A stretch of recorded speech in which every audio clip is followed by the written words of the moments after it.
तो पिछली वीडियो में जैसा कि हमने देखा, ईएमओ सॉन्गमैन और उन दो बंदों को मारता है और उनके साथ कार में चला जाता है। तो चलो इस वीडियो को स्टार्ट करते हैं। सॉन्गमैन कहता है, यंग मास्टर ये आपकी वाइफ का निश्चय रूप से आपके पर्स पर पूरी पकड़ है। वे सभी ग्वेलिन पहुंच जाते हैं। सॉन्गमैन कहता है, यंग मास्टर ये हम यहाँ क्यों हैं? सॉन्गमैन कहता है, ये जगह पूरी तरह से सुनसान है और हम कहाँ जा रहे हैं? ईएमओ कहता है, बिना किसी डाउट के हेल की ओर जा रहे हैं। सॉन्गमैन कहता है, हेल? यंग मास्टर ये आप क्या कह रहे हैं? हमने ये एग्री नहीं किया था कि हम आपको पे करेंगे। ईएमओ कहता है, क्या हम? इस जगह पर मैं तुम्हें सम्मानित करूंगा। सॉन्गमैन कहता है, आखिर तुम क्या करना चाहते हो? ईएमओ अपनी फिंगर्स पर स्पिरिचुअल क्यूआई कॉन्सेंट्रेट करके उन सभी पर अटैक कर देता है। वांग चुआन सोचता है, क्या चल रहा है? मैं नहीं अपनी मसल मूव कर पा रहा हूँ और ना ही साउंड निकाल पा रहा हूँ। ईएमओ उस कार से कूद कर बाहर निकल जाता है और उनकी कार डिसबैलेंस हो जाती है। सॉन्गमैन सोचता है, हेल, मैं ऐसे सोचता हूँ कि मैं सॉन्गमैन वास्तव में अंत से मिल रहा हूँ। उनकी कार डिसबैलेंस होकर डिवाइडर से टकरा जाती है और उस पहाड़ी वाले इलाके से वह कार गिर जाती है।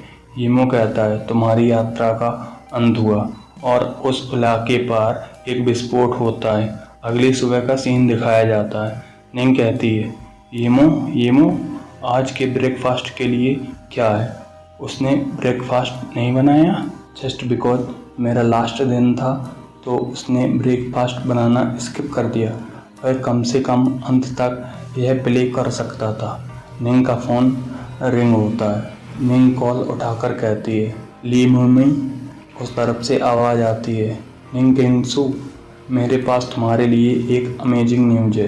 क्या तुम जानती हो, कल रात 4 बजे सॉन्गसावन की कार का किंगनॉन क्लिफ एक्सप्रेसवे पर एक्सीडेंट हो गया।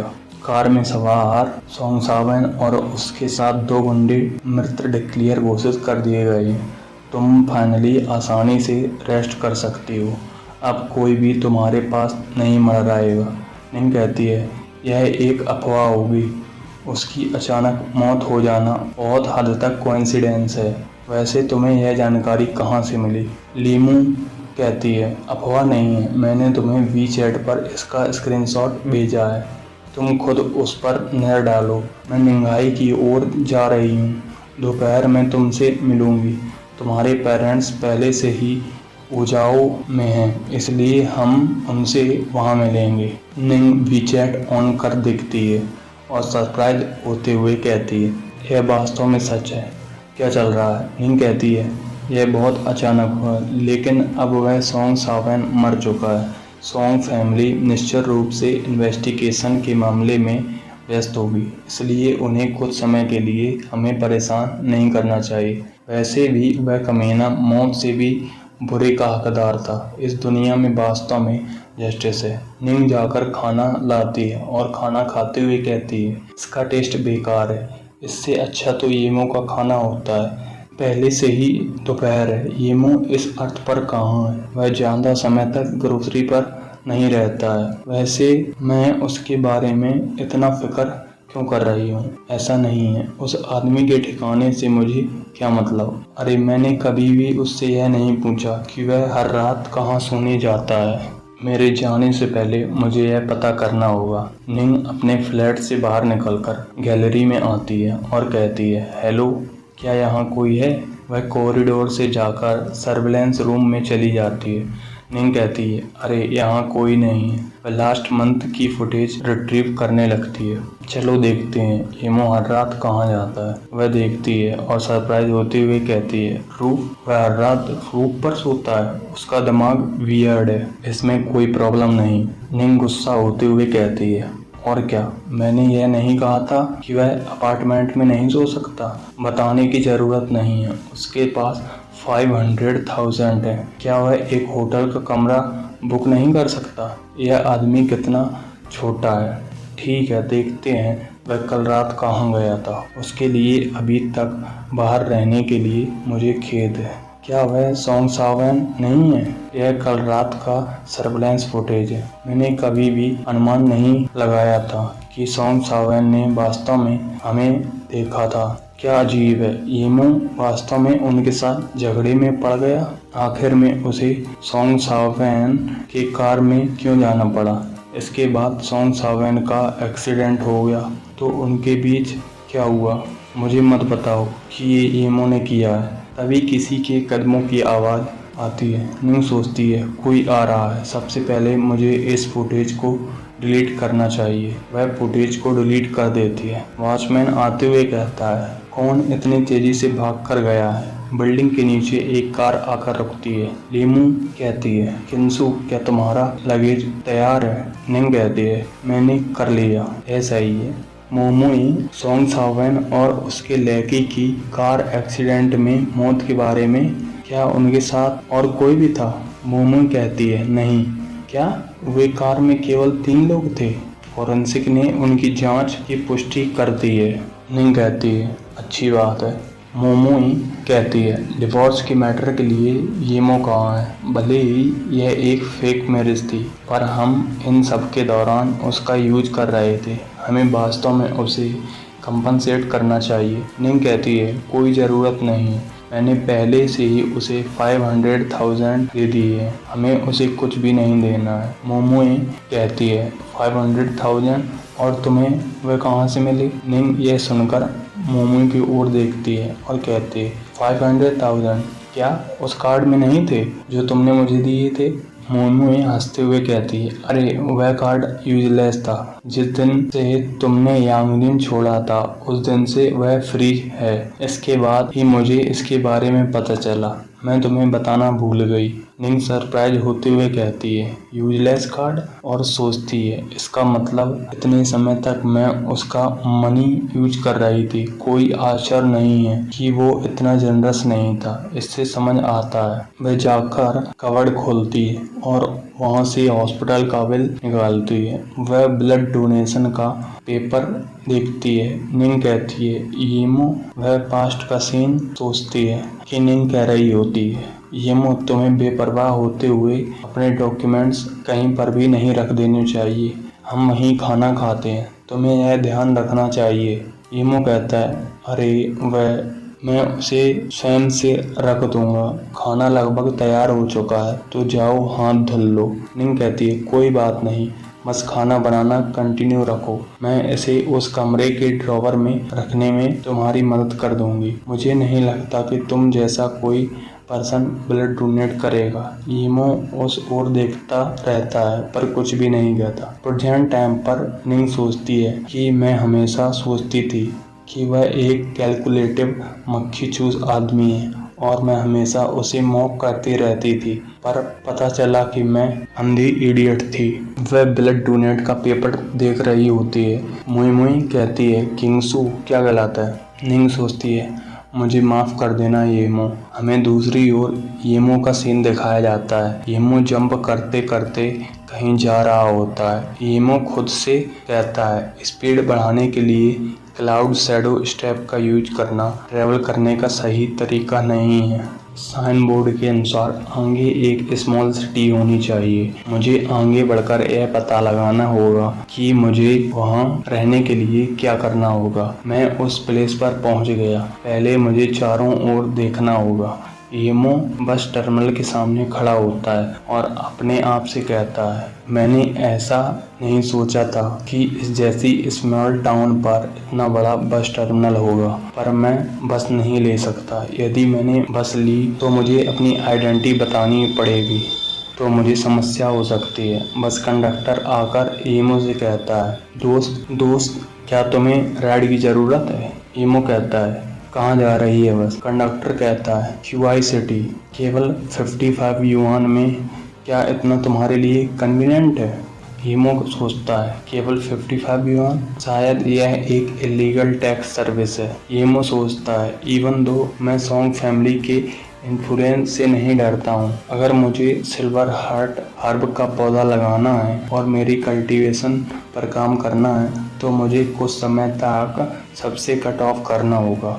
कंडक्टर कहता है, क्या आप सोचते हैं दोस्त, क्या तुम जा रही हो? यदि आप जाना चाहें तो अभी प्रस्थान कर सकते हैं। ईमो कहता है, ठीक है चलो। कंडक्टर सभी लोगों से कहता है, अपनी सीट बेल्ट लगाएं और अपने सामान का स्वयं ख्याल रखें। अगर कुछ भी खो जाए तो मैं उसका रिस्पॉन्सिबल नहीं हूँगा। ईमो कहता है, अरे कार से ट्रैवल करना बहुत कंफर्टेबल होता है। क्लाउड शैडो स्ट्रैप का यूज करना बहुत थका देने वाला था।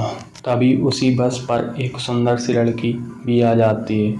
ईमो उस ओर देखता है और सोचता है, यह लड़की मुझे कुछ मर्डरस वाइब दे रही है। तभी एक बंदा लार टपकाते हुए कहता है, इस लड़की की बॉडी बहुत चार्मिंग है। मुझे आश्चर्य है कि क्या इसके पॉकेट में कैश भी उतना ही हॉट होगा। दूसरा बंदा आकर उस बंदे से गाली देते हुए कहता है, क्या तुझे कुछ मोरल एथिक्स भी नहीं है? क्या तुझे जेल की राइड करने का शौक है?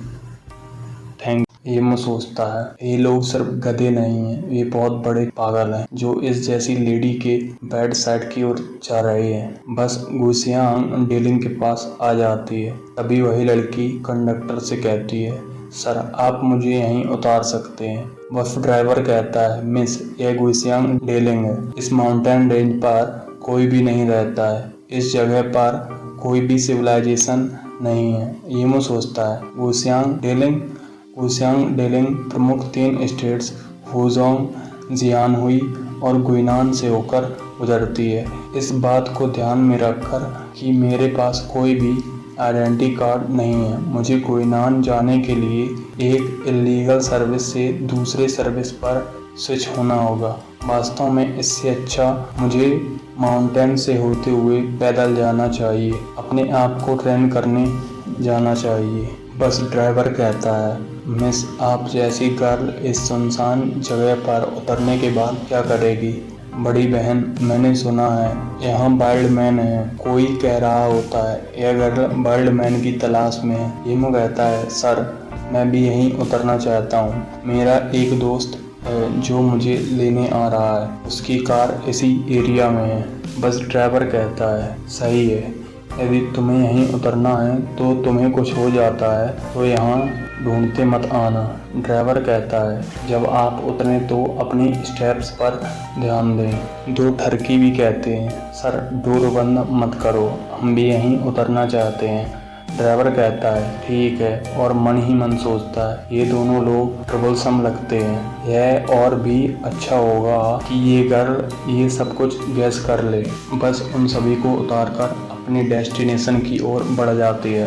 ड्राइवर जाते हुए कहता है, ध्यान देना यंग मैन, यह तुम्हारी चॉइस है कि तुम्हें बस से बाहर उतरना है। ईमो कहता है, मैंने सोचा था कि बस ड्राइवर मुझे पकड़ लेगा। वे दोनों ठरकी लोग उस गर्ल के आगे आकर हंसने लगते हैं। वे अपनी नाइफ निकाल लेते हैं। उनमें से एक कहता है, क्या तुम नहीं जानते हो कि मेरे हाथ में क्या है? अच्छे बनो, मैं तुम्हें नहीं काटूंगा। ईमो कहता है, इन्होंने उसे पहले से ही ट्रिगर कर दिया है।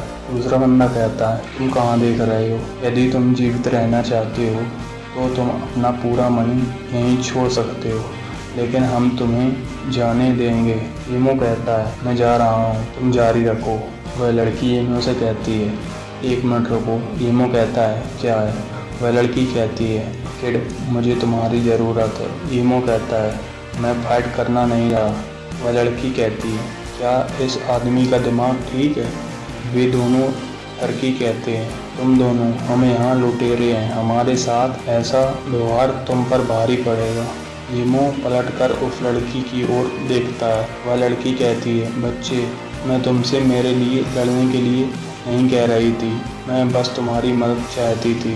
अचानक से वह लड़की जाकर उन्हीं में से एक पर अटैक कर देती है। वह नाइफ वाले बंदे का हाथ पकड़कर तोड़ देती है और उसी हाथ से उसे सीने में स्टैब कर देती है। वह चिल्लाकर गिर जाता है। दूसरा वाला बंदा चिल्लाता है, बिग ब्रो। ईमो सोचता है वह फास्ट है। वह पहले वाले बंदे के सीने से नाइफ निकालती है और दूसरे बंदे के सर पर अटैक कर उसका सर काट देती है। वह कहती है, इन बॉडीज को दफना दो। ईमो सोचता है वह फास्ट के साथ साथ रूथलेस भी है। यदि मैं second level of training QI पर नहीं होता तो मैं उसकी मूवमेंट नहीं पकड़ पाता। उसने कुछ ही सेकंड्स में उन्हें मार डाला। वह लड़की अजीब सी स्माइल देते हुए कहती है, बच्चे, यूँ सोचता है, मेरे पास मेरा खुद का बिजनेस है जिसे मुझे ऑब्टेन करना है। इस लड़की को नाराज़ ना करना ही मेरे लिए बेहतर होगा। ऐसा ना हो कि मैं अपने लिए चीज़ों को और भी कठिन बना लूँ। वह लड़की यूँ से कहती है, डरो मत, और अपनी नाइफ फेंकती है। वह नाइफ जाकर पेड़ में धंस जाती है। वह लड़की कहती है, उन्हें फॉरेस्ट में दफनाने में मेरी मदद करो और उनके पास जो भी कैश हो वो तुम रख लेना। ईमो फनी तरीके से कहता है, पर क्या होगा अगर उन दोनों लोगों के पास कैश ना हो? वह लड़की भी फनी चेहरा बनाकर सोचती है, मैंने इन दोनों को इसी के सामने मार डाला, लेकिन वह अभी तक बिल्कुल भी डरा नहीं। वह अभी तक शांत है। मुझे मत बताना कि इसकी मेंटल हेल्थ बेकार है, लेकिन वह देखने में तो ऐसा नहीं लग रहा है। वह लड़की अपने बैग से कैश निकालते हुए कहती है, यदि उनके पास मनी नहीं हो तो यह तुम्हारा है। ईमो कहता है, ठीक है, मैं तुम्हारी डील मंजूर करता हूँ। ईमो अपने आप से ही कहता है, ये दोनों गुंडे निश्चित रूप से कंजूस थे। उनके पास केवल थोड़ी सी ही मनी थी, लेकिन मुझे लगता है कि नाइफ खराब नहीं है। ईमो सोचता है, फ्यूचर प्रॉब्लम से बचने के लिए हमें उन्हें दफनाने की जगह जला देना चाहिए।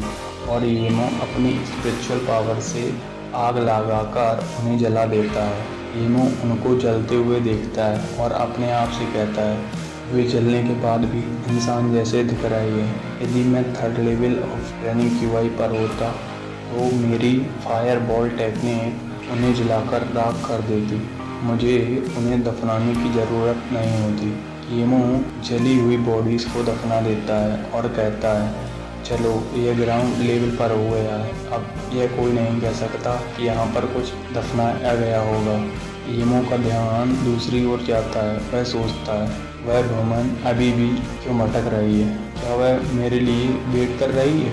जो कुछ भी हो, कॉर्प्सेस को दफना दिया गया है, मैं अभी उसका रेडी नहीं हूँ। ईमो उस जगह से तेज़ी से भागकर जाने लगता है और कहता है, मुझे यहाँ से सबसे पहले निकलना चाहिए। वह लड़की कहती है, अरे वह भाग गया। वह ईमो से रुकने के लिए कहती है। ईमो कहता है, तुमने मुझसे जो भी कहा था मैंने वह कर दिया, अब तुम क्या चाहती हो? वह लड़की कहती है, डरो मत। ईमो कहता है, हमारे पास कोई बीफ नहीं है, तुम मुझे नहीं मारोगी तो मुझे क्यों डरना चाहिए? वह लड़की कहती है, वहीं रुको, मुझे तुमसे कुछ डिस्कस करना है। और वह साथ ही सोच रही होती है, यह ब्रेड इतनी फास्ट कैसे दौड़ रहा है? ईमो रुकता है और कहता है, ओके, मुझे बताओ वह क्या है? वह लड़की कहती है, पहले मुझे अपने आप को इंट्रोड्यूस करने दो। मैं वेंडोंग हूँ। मैं तुम्हारे साथ एक डील करना चाहती हूँ और शायद रास्ते में एक दोस्त भी बना लूँ। यह कैसा लगता है? ईमो कहता है, तुम मुझे कितना पे कर रही हो? वह लड़की कहती है, इस माउंटेन के ऊपर एक कार है, हमें मेन लाइन पर पहुंचने के लिए 20 माइल नॉर्थ की ओर ड्राइव करना होगा। मुझे एक पार्सल पहुंचाने में मदद करो, और एक बार जब मेरा लेन देन पूरा हो जाएगा तो मैं तुम्हें 50,000 मनी दूंगी। ईमो सोचता है, यह एक आसान काम लगता है और पेमेंट भी बुरा नहीं है। मुझे कल्टीवेशन को बढ़ाने के लिए मनी की ज़रूरत होगी। ईमो उस लड़की से कहता है, ठीक है, चलो चलें। वह लड़की कहती है, फिर मैं तुम्हें रास्ता दिखाऊंगी। वह लड़की दौड़कर माउंटेन के ऊपर चढ़ने लगती है और कहती है, बच्चे, यह माउंटेन रेंज ऊबड़ खाबड़ है। ईमो भी दौड़ने लगता है और उससे आगे निकल जाता है। वह लड़की सोचती है, इस लड़की की फिजिक बेकार नहीं है। कोई आश्चर्य नहीं है कि वह तब भी नहीं डरा जब मैंने उन्हें मार डाला था। मैं थोड़ी सी क्यूरियस हूँ, वह कोई एवरेज बंदा नहीं है। वे दोनों कार के पास पहुंच जाते हैं। वह लड़की कहती है, हम यहाँ हैं, यह है कार, हम बाकी डिस्टेंस कार से कवर करेंगे। वह लड़की कहती है, इवन दो हमारा टारगेट यहाँ से दूर नहीं है, फिर भी कार से जाना इजी होगा। ईमो सोचता है, यह वुमेन बहुत सीक्रेटिव है, जबकि हमारी डील है तो मुझे अपनी डिवाइन कॉन्शियसनेस से इसे चेक करना चाहिए। येमो अपनी डिवाइन कॉन्शियसनेस से कार को चेक करता है। येमो अपने आप से कहता है, मेरी डिवाइन कॉन्शियसनेस के अंदर मैं 3.5 मीटर की रेडियस की सराउंडिंग्स में हर एक ऑब्जेक्ट सेंस कर सकता हूँ। लगता है यह एक नॉर्मल कार है। इसमें केवल 2 बॉक्स रखे हैं, उसमें एक गन और मॉडल है, वो शायद सही है। वह लड़की कहती है, बच्चे क्या हमें चलना चाहिए? वे दोनों कार चलाकर जाने लगते हैं। वह लड़की कहती है, यह सही है बच्चे, हम थोड़ी देर में एक कमरे में जाएंगे और वहाँ ऊपर से कई लोग हमें देख रहे होंगे। चिंता करने की कोई आवश्यकता नहीं, बॉक्स डिलीवर करते हैं और बच्चे सही से बैठ जाओ। हम थोड़े लेट हैं तो मैं कार की स्पीड बढ़ा रही हूँ। वह कार को तेज भगाने लगती है। वह लड़की सोचती है, यह बच्चा बहुत शांत है। मुझे लगता है मुझे खतरनाक मोड़ पर इसका चेहरा देखना चाहिए, क्या वह कुछ बोलता है या नहीं। और सोचती है, यह रोड ऊबड़ खाबड़ है, मेरी हथेलियाँ वास्तव में पसीने से भीग गई हैं। अजीब बात तो यह है कि यह बच्चा जरा सा भी रिएक्ट नहीं कर रहा है। क्या ऐसा इसलिए है क्योंकि वह दिमाग से सिंपल है, या क्या यह गाड़ी चलाने के पीछे मेरी स्किल पर इतना विश्वास करता है? लेकिन उसे कैसे पता चलेगा कि मेरी स्किल्स इनफ हैं? वह आगे जाकर ड्रिफ्ट मारती है। कार उस माउंटेन से गिरने से थोड़ी ही बच जाती है। वह सोचती है, मेरी सुपीरियर स्किल का धन्यवाद, जिससे कार माउंटेन से गिरने से बाल बार बची। येमो कहता है, मैं कुछ कहना चाहता हूँ। वह लड़की सोचती है, कोई भी माउंटेन रोड पर कार भगाने से नर्वस हो सकता है। लगता है वह डर गया। वह लड़की कहती है, चिंता मत करो, मैं कार चलाने में एक्सपर्ट हूँ, पर यदि तुम डर गए हो तो मैं तुम्हारे लिए स्लो कर सकती हूँ। येमो कहता है, नहीं, मेरा मतलब था कि तुम कार ज़्यादा फास्ट नहीं चला सकती। यदि हम टर्टल की स्पीड से चलेंगे तो हमें वहाँ जाने में ज़्यादा टाइम लग जाएगा। मुझे और भी काम है, इसलिए तुम कार को तेज चलाओ। वह लड़की कहती है, क्या तुम नहीं जानते कि हमारी पहली प्रायोरिटी सेफ्टी है? जब हम एक्सप्रेस वे पर पहुंच जाएंगे तब मैं अपनी कार की स्पीड तेज कर लूँगी। येमो कहता है, क्या ऐसा है? दूसरे सीन में हमें निंग का सीन दिखाया जाता है। येमो का होम का डोर अनलॉक हो रहा होता है। निंग सोचती, कोई डोर अनलॉक कर रहा है, क्या वह येमो हो सकता है? येमो कहती है, किंसु मैं हूँ। निंग यह देखकर नाराज होते हुए कहती है, ओह तुम हो। येमो कहती है, किंसु तुमने अपना लगेज पैक क्यों नहीं किया? 2 दिन हो चुके हैं, हमें यूजॉ की ओर जाना चाहिए। यदि आपको वीडियो पसंद आता है तो लाइक, शेयर एंड सब्सक्राइब कीजिएगा। तब तक के लिए bye bye, see you letter.